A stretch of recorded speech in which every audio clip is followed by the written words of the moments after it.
afternoon, everyone.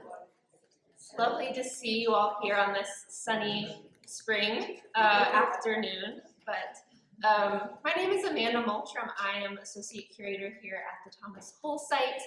And thank you all for being here, whether you're a member or on our Board of Trustees, or maybe you're visiting for the first time. Thank you so much for being here. It's your support that really makes all of our programming and our engagement with art ideas in our community possible, so thank you. It is our distinct pleasure to welcome Betsy Kornhauser here today to kick off our year-long initiative, Painting the Nature of America, celebrating and reckoning with the 250th anniversary of the United States, and to kick off our participation in Frederic Church 200, led by Olana and marking the 200th birthday of Frederic Church, Thomas Cole student, and we will learn more about their relationship today with Betsy's talk. Please follow us on social media, sign up for our email blast. We have a lot of exciting things coming up with both of these initiatives. And I do want to specifically invite you to come back to the site on Saturday, April 25th, where we will be opening and inaugurating the new Richard Sharp Gallery. We are so thrilled and excited, and we're so thrilled. Rick is here today, and his generous gift has made this new gallery possible. And I will say, as somebody who's been getting some sneak peeks on this renovation, it's really going to be a breathtaking moment. Our paintings are going to shine like never before. So we'll see you all back on April 25th from 4 to 6 p.m. Thank you. And also after today's talk, please join us in the Cole Center for some refreshments and to continue conversation. But without further ado, it is my pleasure to introduce our fantastic speaker, Betsy Kornhauser. Dr. Elizabeth Mencken Kornhauser is Curator Emerita at the Metropolitan Museum of Art and Senior Curator and Chair at the Frederic Church Bicentennial Committee at the Olana Partnership. She is co-curator for the exhibition Frederic Church Global Artists, which will be on view at Olana May 17th through October 25th of this year, which is accompanied by a beautiful exhibition catalog published by Yale University Press. Kornhauser served as the Alice Pratt Brown Curator of American Painting and Sculpture at the Metropolitan Museum of Art from 2010 to 2023, in addition to the reinstallation of the American Galleries in 2012 and adding transformative art works to the collections. One of the many exhibitions she curated was Thomas Cole's Journey at Atlantic Crossings, which was at the Met and at the National Gallery in 2018, and we often refer to that exhibition catalog as the Cole Bible in our office. She served intermittently as the Deputy Director, Chief Curator, and Krieger Curator of American Painting and Sculpture at the Wadsworth Atheneum Museum of Art from 1997 to 2010. She greatly expanded the American art collections with major acquisitions and curated a wide array of exhibitions and publications. She has taught undergraduate and graduate courses in American art at Trinity College, Hartford, Connecticut, and courses for the New York area universities at the Met. So it goes without saying, we are thrilled to have such a beautiful and fantastic speaker, Betsy. I'll welcome you to the podium.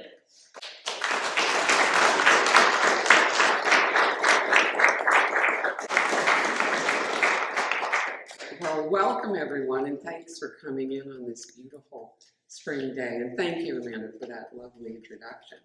Well, it's really a pleasure and honor to launch a wonderful series of programs that really speaks to the connections between the Thomas Cole Homestead and Olana, which is such an important one. And, you know, I did want to stop just for a minute to thank, again, a special person with us today who kind of helped spur both of the wonderful programs happening this year. Rick Sharp, who was mentioned by Amanda. Early on, Rick provided support for our Just In from Yale Press catalog for the exhibition that will open at Olana on May 17th, Frederic Church Global Artists. And he was an early supporter, which allowed us to be very ambitious. And I have to admit, my co-curator and I, Tim Berenger, decided to make it the same size and format as the Thomas Cole catalog we published for Yale for the Met in 2018. So you can have a 2-volume set, and which kind of confirms this great topic that I'm able to speak to today. And I should say we have another author with us today, Nick Lafarge, who has written a wonderful book on a walking tour of Alana. There are many things happening at Alana, and Thomas Kohlhaus has published this wonderful correspondence between Cole and Jurek. So, you know, when thinking about my topic for today, my husband and I moved to the area after I retired from the Met in 2023, and living in this region, thinking about what might not have happened if Thomas Cole hadn't moved to the United States at a young age from England, and if Church hadn't had his 2 years right here with Thomas Cole in his studio, would the American landscape tradition have evolved in any of the ways that it did? And my answer is no, it would not have. And so there's so many topics I could have taken up. You know, the relationship is so important between these two artists. But I really thought the landscape oil sketch is a fascinating and critical component of the evolution of American landscape painting. So that's what I will talk to you about today. Let's see. Oh, here we go. Let me start with, whoops. The 19th century became the great age of the landscape oil sketch. These small paintings, sometimes on wood, but more frequently on prepared paper, were executed out of doors or en plein air. The practice first emerged in Europe in the late 18th century. Oil sketches generally focused on a single striking motif, such as a bank of clouds, swirling water, or a tree trunk, and served as an aid memoir back in the studio as the artists took up their full-scale compositions. It also worked to train the eye of the artist. His eye would work from hand to eye as he was carefully observing fleeting natural effects.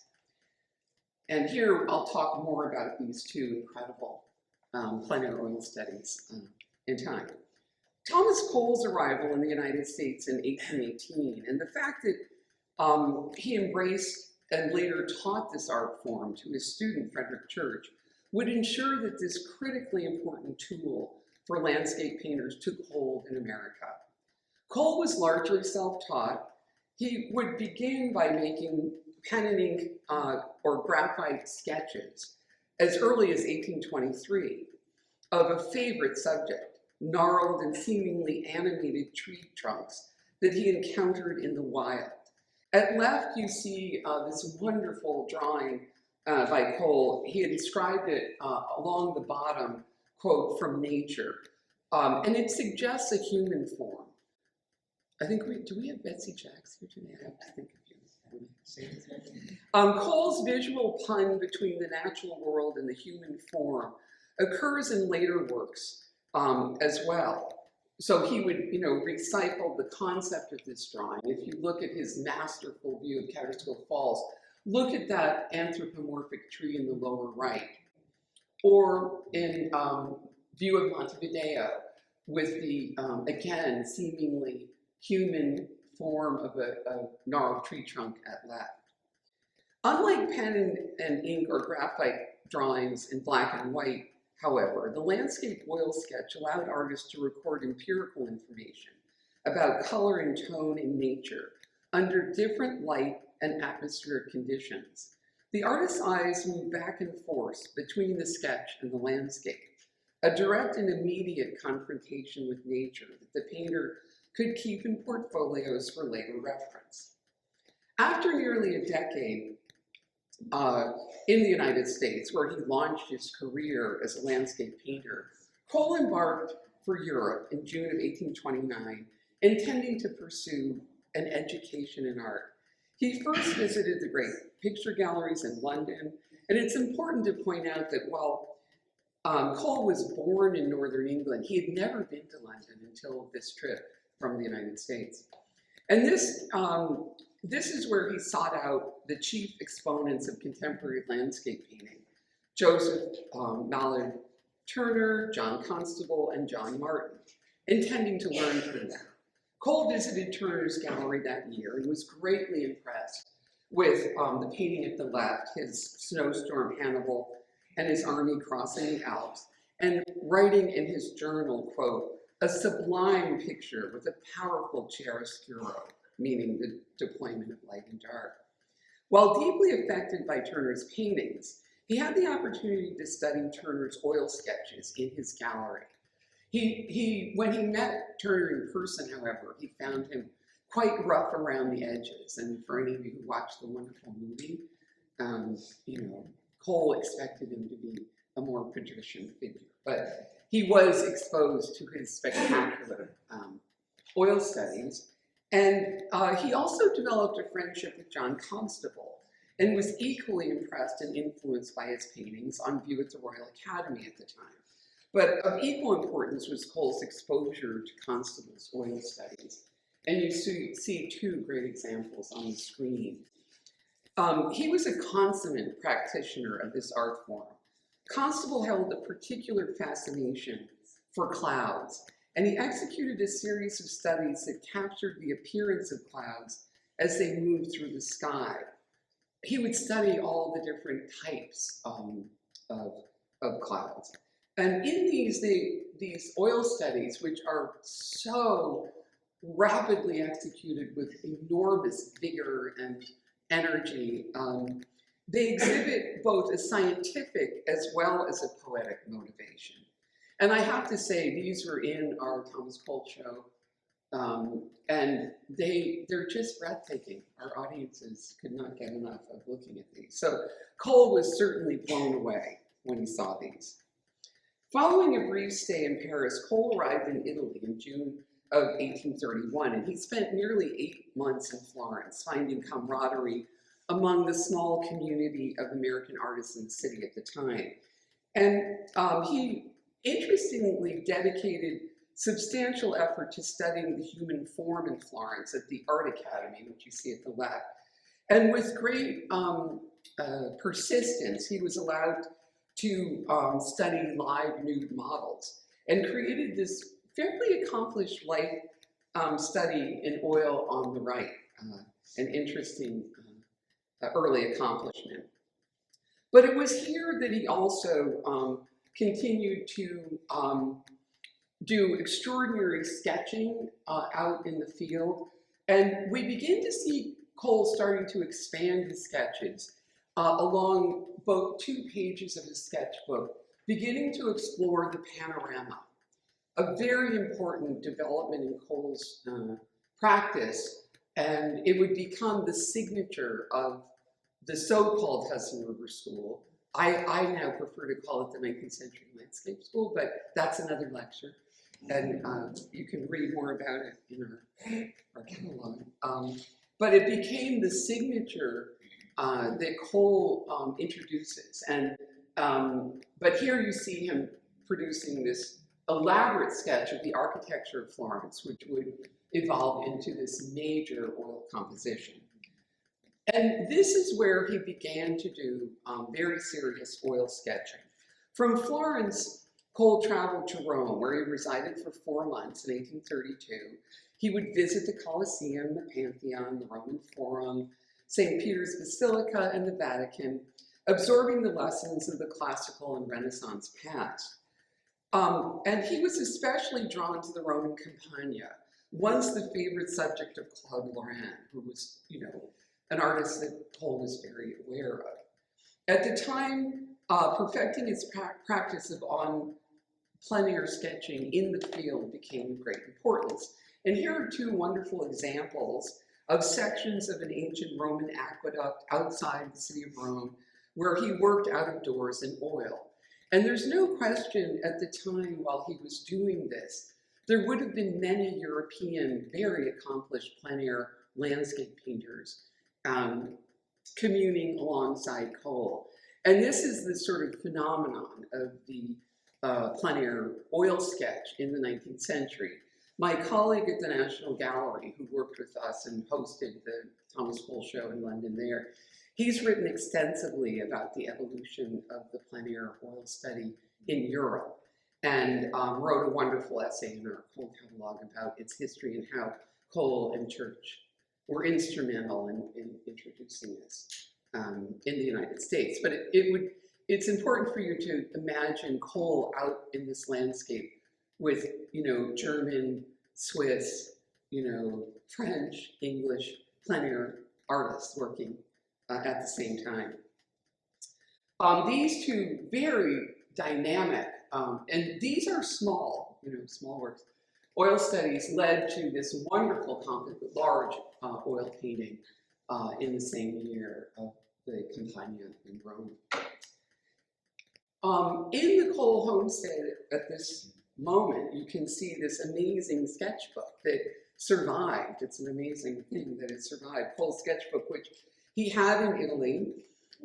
He would record in his journal while in Rome, quote, "Sallying forth with my sketchbook," and clearly with his sketch box, "every morning at 5 and never returning until night." You can see he painted on the lid an Italianate scene of a temple, and inside it would have included necessary equipment, including, you can see, a small palette, brushes. His pigments would have been held in small animal bladders, actual animal bladders, because the tube form of oil paint would not be introduced until 1842 by Winsor and Newton. So it was complicated. He had to mix his own pigments, but he did do that. And he brought along paste boards, the paper boards for sketching. So it's wonderful to have this survival, which you can see. Cole departed for New York in the fall of 1842.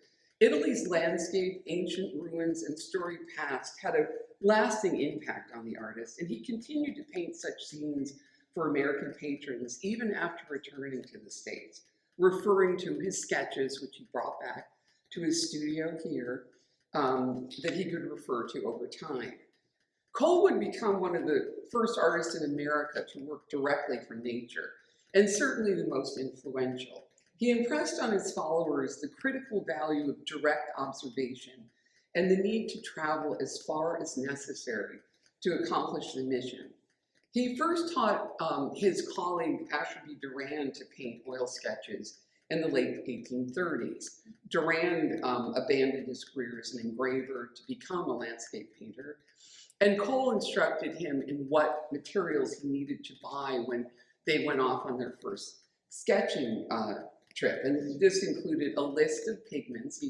In this wonderful letter, it lists all the pigments they would need. Of course, the animal bladders to carry them in, a camp stool to sit on, and a camp umbrella to hang, and we'll see examples of this in time, to control the light as you're sitting outside. The umbrella would be positioned in different ways, as well as paste boards, a whole stack, as they went out on their sketching trips. And during these years, Cole developed his elaborate techniques for some of his major paintings. And I like to always turn to his masterpiece, the Oxbow, which hangs in the American Wing at the Met, as one of the great examples where this was a subject he wanted to paint for a long time. He made a number of trips to the Oxbow on the Connecticut River, just near Mount Holyoke. And in 1833 did his signature panoramic sweeping sketch, and then did an extraordinary oil study, which I was able to acquire for the Met, which I convinced the board that it was a standalone work of art, which it surely is when we bought it. It's only this big, and it contains all of the ideas, the very, very, very complicated ideas that he would embed in his, which we'll see in a minute, in the final, very grand scale canvas. And some of those you can see here. He does a panoramic sweep. You're up, on the mountain looking down the Oxbow, and he's bifurcated the scene. The left is a vibrant, rich wilderness scene, and you can see a splash of red in the middle center, which we'll see in a minute why he put that there.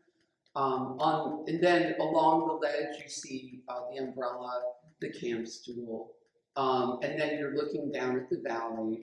And the ideas that he embedded in the finished composition, would be an entire lecture. I'm not going to do that today, but it was his manifesto to the American public to stop destroying all of the wilderness lands. And you can see, you'll see the blasted tree at the left. And importantly, I think one of the most extraordinary self-portraits of an artist in the 19th century. Here he is positioning himself on the wilderness side, turning away from his oil sketch, to look directly at his viewers, pointing his brush to his head and basically saying this is a painting about ideas. And you can see how important the oil study is in this work. You can see his portable easel. He has his umbrella hanging off the ledge there, as he showed in the oil study. It's just an amazing painting, and it's important for so many reasons, which I can't go into all of them today because we're focusing on this. But I do think this speaks to the importance of the oil sketch in many ways. One of Cole's most celebrated legacies can be found in his instruction of young Frederic Church, who, as you all know, spent 2 years right here, 1844 to 1846, studying with Cole. During their many forays into the Catskills, Cole stressed the importance of solid craftsmanship and encouraged Church to take notes, as was his own practice, that recorded color, atmosphere, and scientific descriptions of natural forms. Cole recognized Church's skill and encouraged his exploration of nature, and famously declared during these very early years, quote, "Church has the finest eye for drawing in the world," which was quite a statement. He taught him to use white highlighting and the importance of panoramic drawing across 2 journal pages, all of which Church continued to practice throughout his career.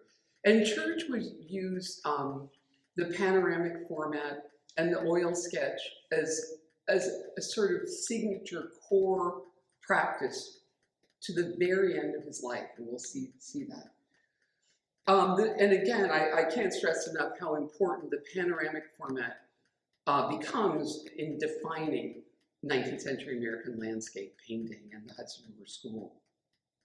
When Cole instructed Church in plein air painting, the young artist immediately embraced it, writing, quote, "I have prepared my color and painting utensils so that I could now immediately set off for the Catskills. I have never before this spring attempted to paint from nature, but of all the employments, I think that is the most delightful."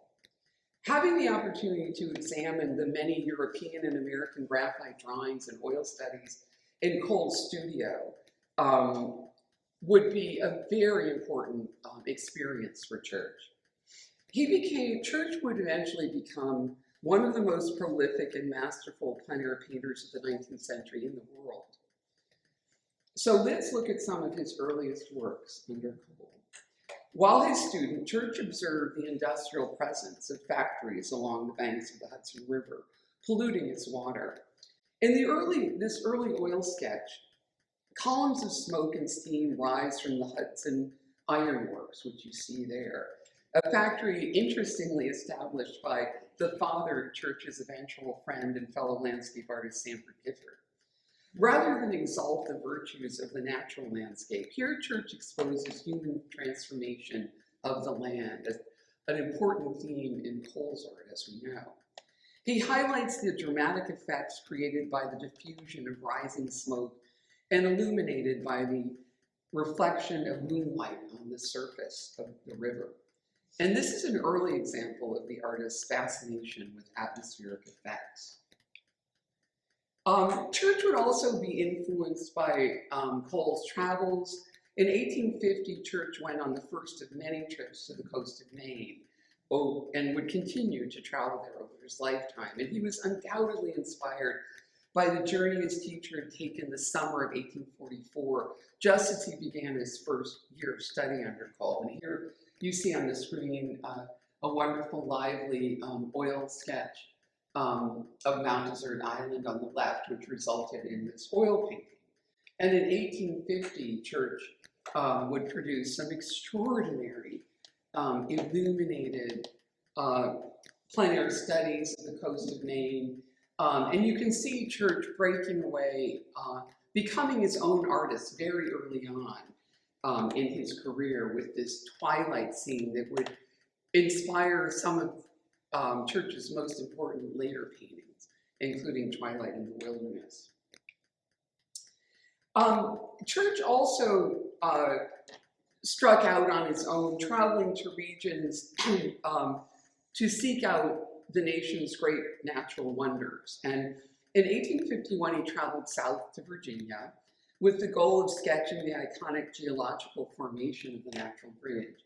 And there's a beautiful graphite drawing on the left where you see he's taking to heart Cole's instruction of using white highlights in a kind of more of a gouache, watercolor, or possibly chalk in this beautiful drawing.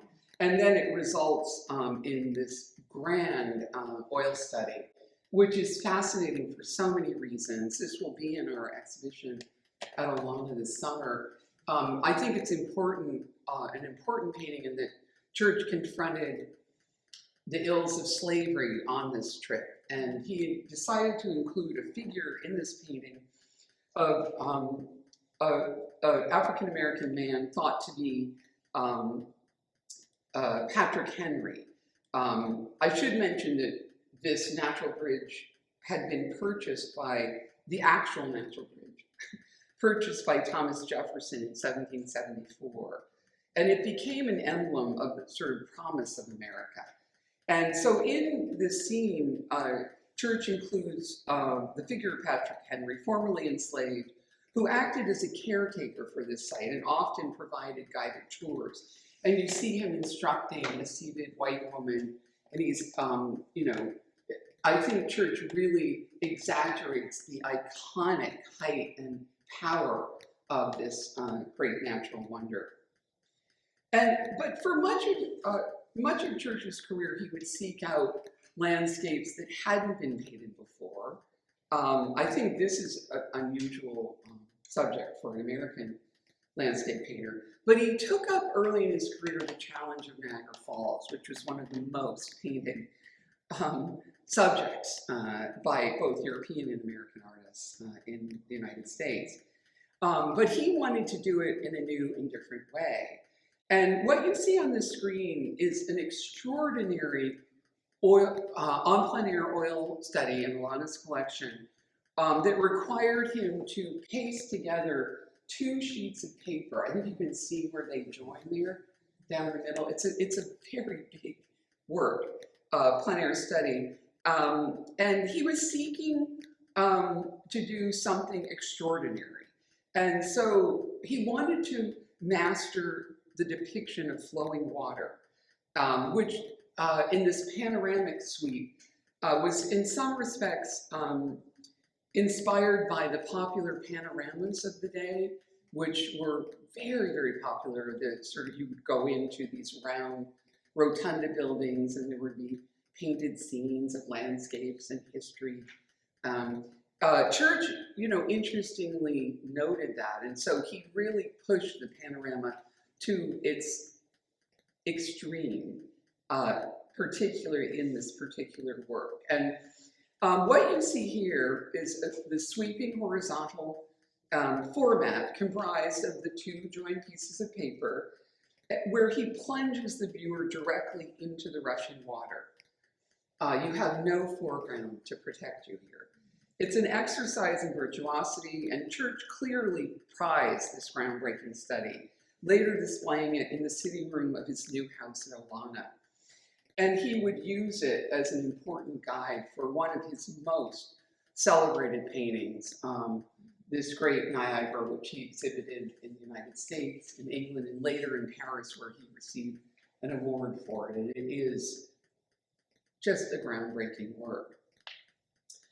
But early on, as a young man, he was exposed to the writings of the German naturalist Alexander von Humboldt, who deserves the greatest credit for inspiring Church to travel to South America.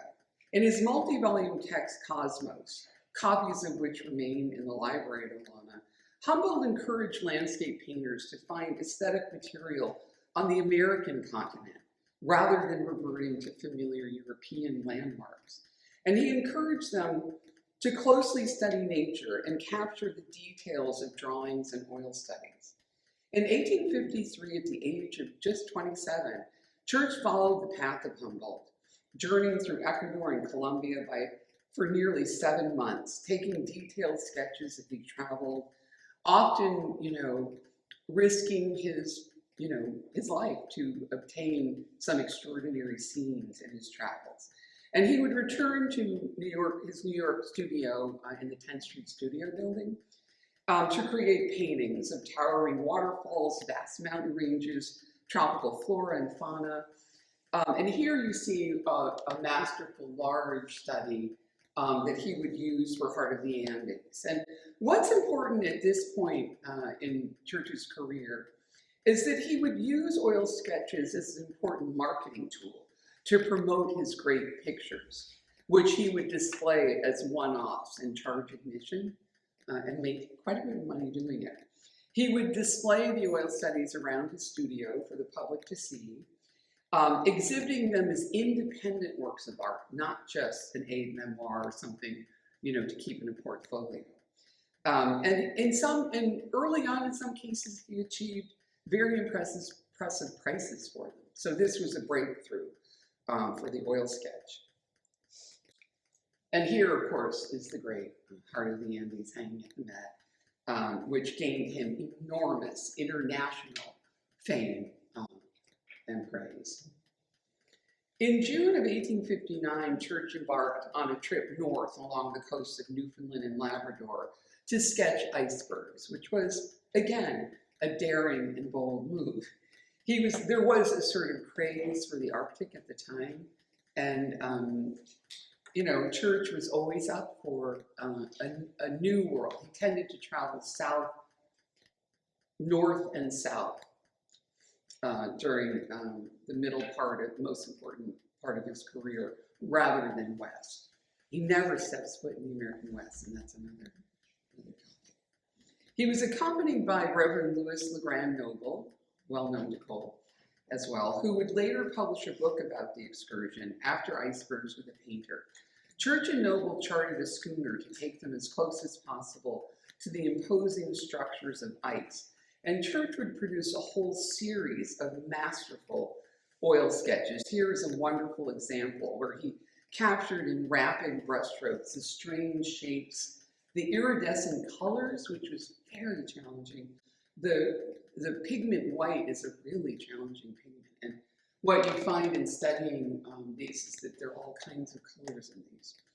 And the eerie, dull northern light glowing around one mammoth lone iceberg. And this, of course, would result in his masterful grand-scale painting, The Icebergs of 1861. The Churches were constantly traveling. I mean, not surprisingly, we chose for the title of our show at Olana, Frederic Church Global Artist, because he spent much of his life on the move outside of the United States. In 1865, Church and his wife Isabel, and she is a fascinating figure in that she was a very bold, ambitious, excited co-traveler. She went nearly everywhere with Church.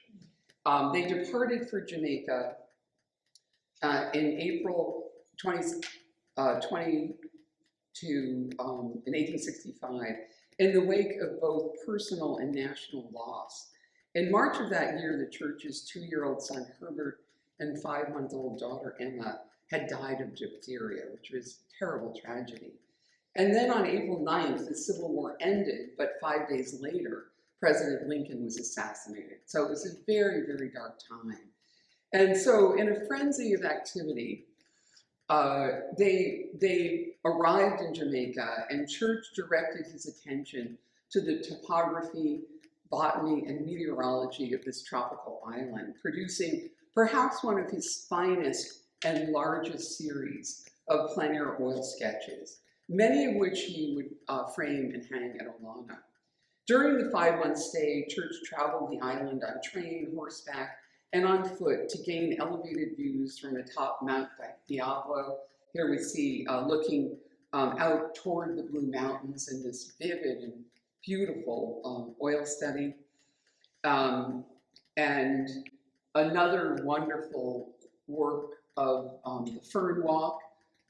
Isabel became fascinated with ferns, and just this kind of lush, carefully studied and rendered detail of the lushness of the island. And these oil studies many of them would result in this masterful Vale of St. Thomas, Jamaica, painted for his close friend Elizabeth Hart Jarvis Colt in Hartford. They would return briefly, and then Church had always wanted to visit, eventually visit the old world. He took his time, certainly, and it was finally in November of 1867, he and Isabel, their young son, and his mother-in-law set off for Europe and the Middle East. Cole's intention was to travel through what he thought of at the time as the Holy Land. He had on his list, sites like Jerusalem, Petra, many, many areas that he wanted to study and eventually do paintings of. They landed in Alexandria, Egypt, in January of 1868, and would travel along with many other Western travelers of the time through what they called the Holy Land. This region was part of the Ottoman Empire, in fact, a vast and loose-knit Islamic realm, and centered in Istanbul. And the whole topic of Orientalism is fascinating and really applies to Church and the visitors to this region at the time. And there will be an exhibition at the Met overlapping with our show next year that tackles this topic and references Church in it. It will be in the European Taste Program, which is exciting. But he would do masterful oil studies. I was intrigued by this particular one because it kind of speaks to his unfamiliarity, even his fear of this, what he saw as this very exotic region. He set out on his own with a group of Bedouin guides to reach Petra, where he would produce, sketches for a great painting that hangs at Olana now. And the Bedouins both terrified him and consoled him at the same time, because you could not travel without them. They were suspicious of him. He was a little suspicious of them. He was traveling on camelback for weeks through this, desert region. They would camp out at night. And this is just a fascinating kind of portrayal where you see the figure looking at us, and Church gives him that kind of eye. And it's just a kind of, what I love about oil studies, whether it's pure landscape or figures in the landscape, is you can get into the artist's head in a very expedient way. And this one I find fascinating. They also finally made it to Italy.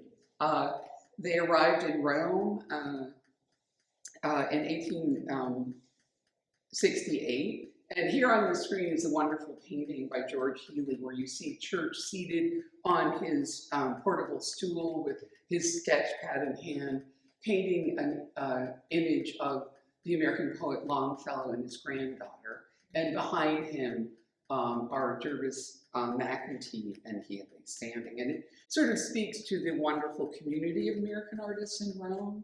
And here he would, study the Roman landscape. He did very beautiful studies during this time, and it's a very interesting topic that we explore quite a bit in our show and requires much, much more research. But he took quite a bit from his time there. He also traveled through Germany, Austria, and Switzerland, creating beautiful landscape studies and likely encountering other European plein air painters. This beautiful view, thunderstorm in the Alps. And finally, the family would return in 1869, and their whole focus became building their new house, Olana. Church had acquired this hill, I can't go through the whole sequence of the purchases of land, etc. And I'm happy to say Olana's publishing a book coming out in September where Sean Sawyer and others have written in depth about the building of Olana and the landscape itself.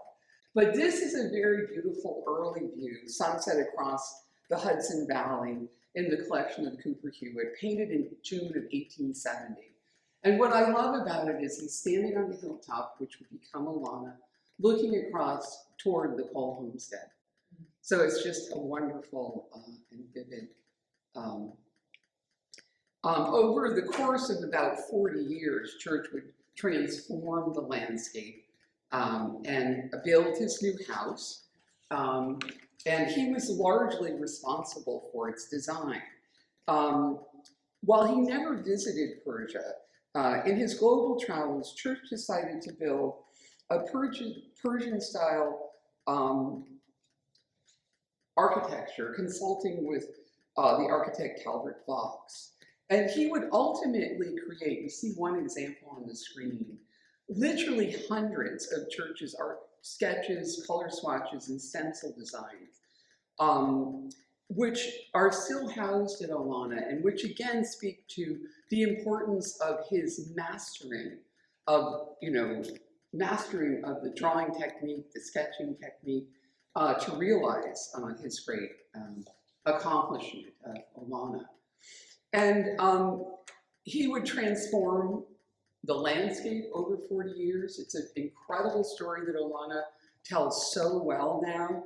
Again, another topic for another time, but it would inspire dozens and dozens and dozens of plein air oil studies over the time that he lived there.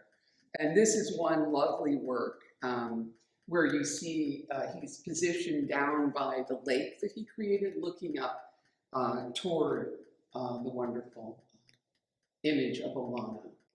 And then this wonderful comparison here, I thought I would make of how the lessons Cole taught him always remained with him. And this beautiful cloud study by Thomas Cole from 1838, and then the later oil study by Church, you can just see them still communing together.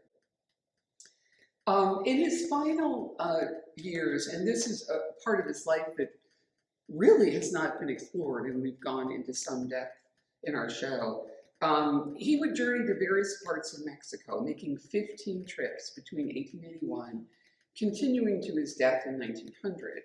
He was in search of warm weather during the cold winter months in the Hudson Valley to ease his rheumatoid arthritis. And at the same time, he gained this deep appreciation for Mexico's art, architecture, history, and landscape. And he would create, over the course of this time, dozens and dozens, I think it's well over 100 plein air oil studies of Mexico, of the diverse topography and architectural landscapes. Here's one example. He particularly was fascinated by the architecture in churches, and we'll be showing several in our exhibition. And so it really debunks this idea that he wasn't very busy during the final decades of his career. He was building Olana, he was redesigning the landscape, and then making these trips to Mexico. And, in closing, Church would complain late in his life to his closest friend, the artist Martin Johnson. He, quote, I have so many studies that I can never get an opportunity to see them. And he would conclude, quote, advice to a young artist, don't make sketches. And he was being, of course, facetious. And I'm happy to say that in the coming year, you will have many opportunities to see these sketches in many, many shows taking place here at the Homestead and Olana. The Cooper Hewitt's doing a major show at his Jamaican oil studies, the Wadsworth Athenaeum, the Met, on and on and on across the country. So I encourage you to check out our website, which has interesting maps and placements where all of this can be found. And thank you for coming today.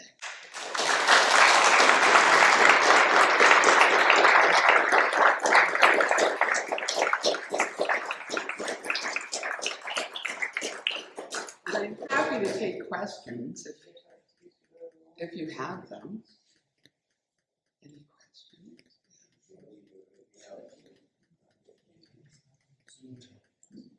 Yeah, so The churches have such a large influence on the French impressionists who follow, in the same way that constables did.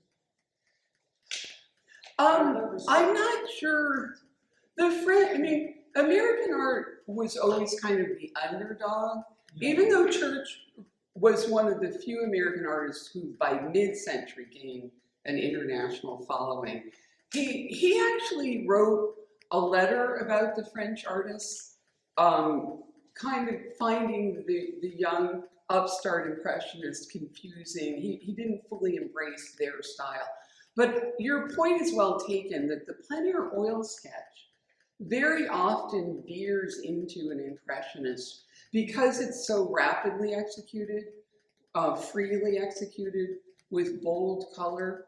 But I'm not, he knew Fritz Melby, he knew some of the French artists, but no one has ever really looked into that. So that's an interesting topic. Yeah. Yes. How close were Church and Cole? Oh, they across really. The Hudson, Oh. but friendly. Oh, they really. I think Church just worshipped him. I mean, he made that very evident. After Cole's death, Church painted several major memorial paintings. He was determined to own works by Cole, which he acquired, which hang at Olana. He many times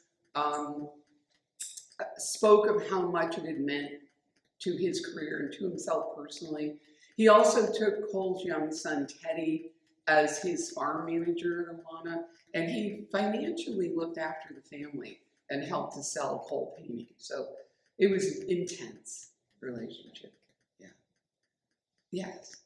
How did Church view Durand as a competitor, maybe?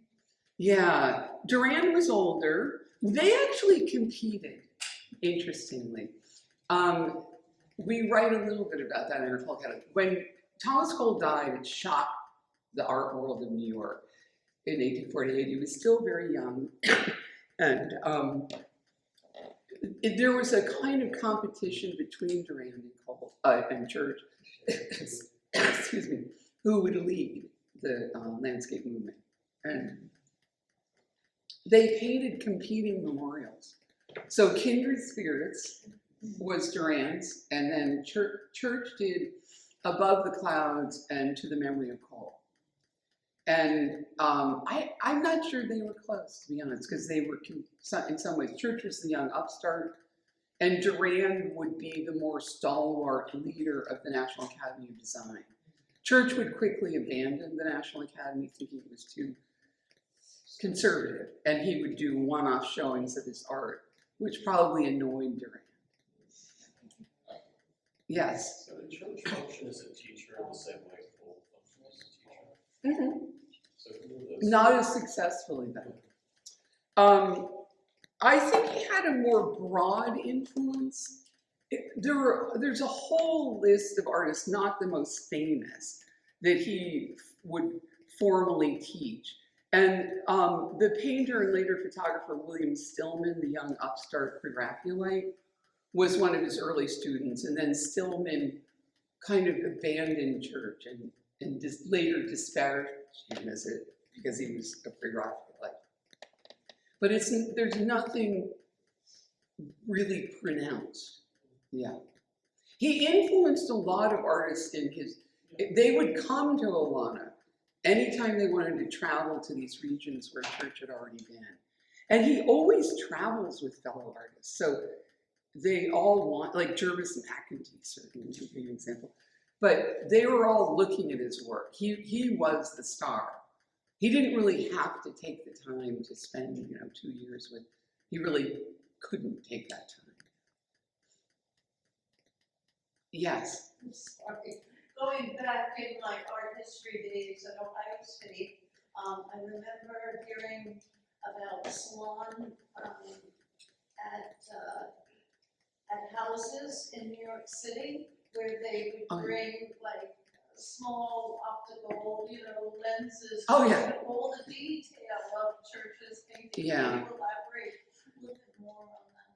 Sure. Well, when What Church, families maybe? yeah, I mean, well, Church, as I said, his great pictures, the grand paintings, Niagara, particularly Heart of the Andes, when he decided to do that big marketing scheme and the one-off, where he fitted out this whole space, had a window-like frame made for it, and charged admission. There were thousands of people lining up, and they were encouraged to bring their opera glasses. And then the great merchants of New York were forming private picture galleries. And because Church's work, he was so influenced by science, this new scientific theories, and his paintings were very, very, very detailed, sort of truth to nature. And so it kind of required you to, if you wanted to, first you would do the close study, magnifying it, and then you would stand back to see the whole, yeah, so it was a whole thing, yeah. It would, remember, it's before movies, before cinema. And some people credit Church with the vast panoramic sweeps. It's kind of a predecessor to film and cinema. I've never seen Thomas Cole in that Oxbow painting. You have to blow it. It's kind of blown up. Yeah, I opened up my. yeah, it's an amazing, it's very bold self-portrait. Yeah. Yes. You were saying that Church pioneered the sweeping panorama. Would that have influenced the famous cycloramas that occurred after the Civil War, where they painted entire? Church was influenced by them because they started in London in the late 18th century, and there were purpose-built buildings. And what I think is impressive with Church is that he was okay with pandering to popular culture. And they're certainly predecessors to film, and he attended, and he was definitely influenced by them. And he was influenced by the marketing schemes for them. Yeah.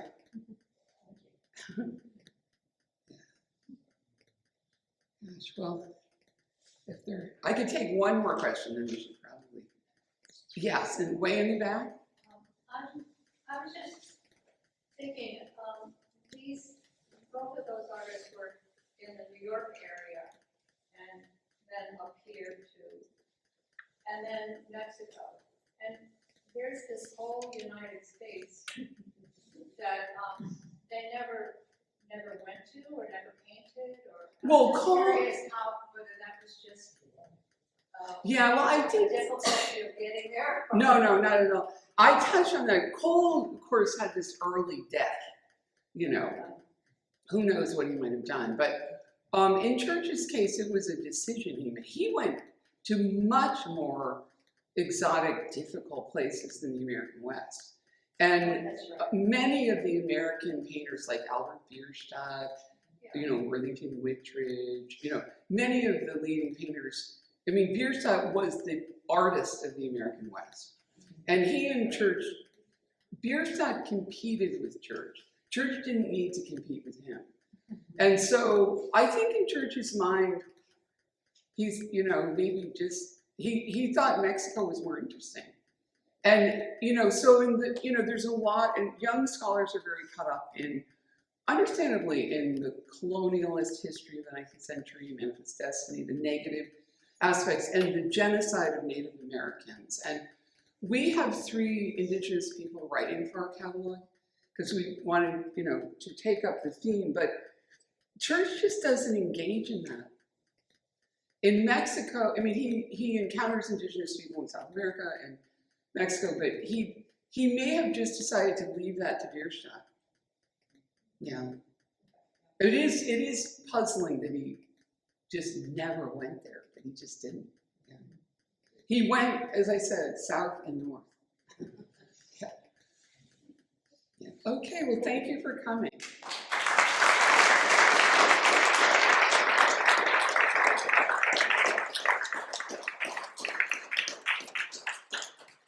And just a reminder, we are having a reception in the Cole Center, so out these doors and to the right, and we can continue having these conversations. Thank you so much.